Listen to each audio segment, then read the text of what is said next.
The Federal Reserve, as we've mentioned many times this morning, is set to announce a decision on interest rates that is coming at 2 p.m. Eastern time, so not that far away. Let's bring in two economists with different expectations on this. Joining us right now is Veronica Clark. She's Citi economist. She's expecting 5 consecutive 25 basis point cuts starting today. And then Mark Vitner, who is Piedmont Crescent Capital chief economist, says that the Fed might be better served by cutting in just 2 of the next 3 meetings. Okay, let's convene our own FOMC meeting here today. And I would like to welcome both of the members here, and either of you can state your case. Veronica, you want to lay your case out first for why you think they need to do 5 consecutive cuts here? Yeah, absolutely. I think the labor market risks have clearly shifted since they last met in July. And this has been a labor market that is very gradually weakening for a while. We are experiencing deja vu. We saw this same time last year. And you would be worried that we are just ahead of that next step, which is layoffs. Why wouldn't you be at neutral at that point? You said that you thought these cuts would have started earlier this year. Yeah. May? Yeah, we were expecting that at the beginning of the year. Of course, we had the tariff risk, the Fed a bit more worried on inflation, and it took a while to see that weakening in the labor market, but I think we've clearly seen that now.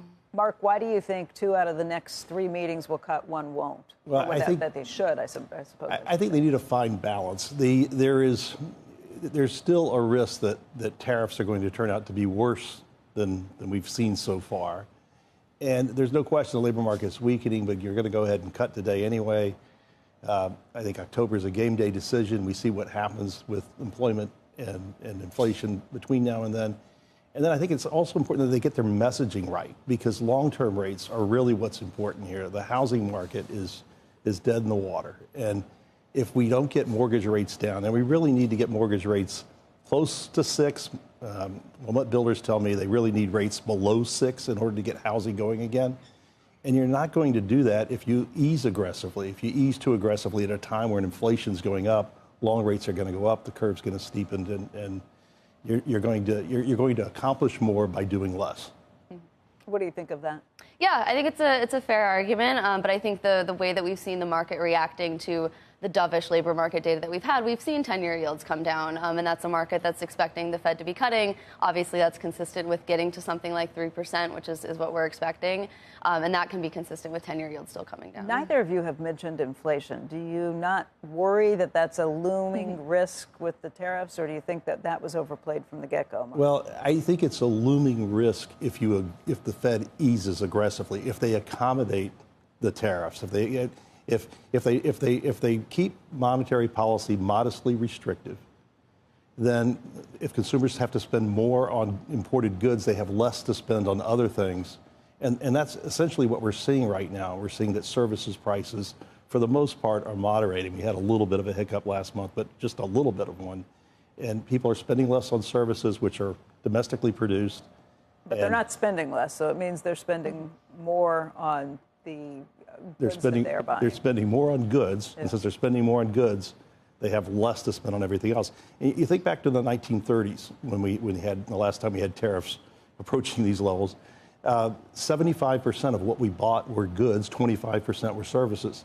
Today, 2/3 of what we buy are services, and 1/3 are goods, only part of which are subject to tariffs. All right, let's just throw some anecdotal evidence into the mix. Scott Kirby, the CEO of United Airlines, was on yesterday. One of the things he was talking about yesterday is that we did see a slowdown in the consumer, but that a light flicked at the end of June.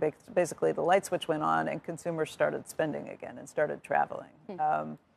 What does that tell you about the nature of the downturn, the potential downturn, but the willingness for the consumer to spend if they can? Yeah, I mean, we've seen this for a while now where the labor market is very gradually loosening. We saw the slowing in spending earlier this year. There is this story, this possibility out there that maybe there was just this temporary uncertainty. People were worried around the tariff announcements in April. They just pulled back temporarily, and we'll get this rebound later this year, and that's possible. But the fact that we've seen this loosening in the labor market for 2 years already tells me that is not improving. Until I see hiring picking up, I would be worried that we could get a bigger crack in the labor market. And if people are losing their jobs, then they cut back on spending. Some people argue this away and say that this is a matter of a smaller labor pool because we don't have immigration coming in and we have people actually leaving the country. Yeah, I think that's a big role in what we're playing a big role in what we're seeing. But there is no question that businesses are pulling back from hiring. It is a tougher environment for college graduates. It's been a tougher environment for them to find a job, and so there is a significant slowing in the labor market. But I don't know that it's as fragile as it appears because of the pullback of foreign-born workers. Mark, I want to go back to something you said about the housing market, because we had the Treasury Secretary on yesterday. Scott Bessent said that is the thing that they are most interested in fixing, is getting the housing market moving again. You really think if they cut aggressively that will, undo any good that they're potentially doing, because the long end won't follow along? Yeah, well, we saw that in the cuts a year ago. Yeah. And I think that if the markets feel that the Fed is getting ahead of itself and that it's leaning too far on one side of the mandate, then I think that we could see that long rates would rise. And it really, if we had one or two very disappointing inflation numbers, that's all it would really take. And so I think it's important that they get the messaging right. And housing's not going to turn on a dime, because we have this huge buildup in inventories of new homes. And it's the highest it's been since 2007. And so they need sales to pick up so that we can clear out some inventory. We still have a lot of work in progress as well. Pick up our prices to come down. I mean, if the inventory is there and you have buyers who want to buy it, just not at that price, you can either adjust the mortgage rates, or the builders can take a haircut on what they thought they were going to get. Well, there too, they're not willing to do it yet. Well, there too, we need to find balance. I mean, there are essentially cuts taking place, in that you are seeing that the builders are buying down mortgages still, and they're offering incentives almost every. It's weird though, Mark. So you stand pat, you let the labor market continue to weaken, and that's how long rates come down. You can't cut rates.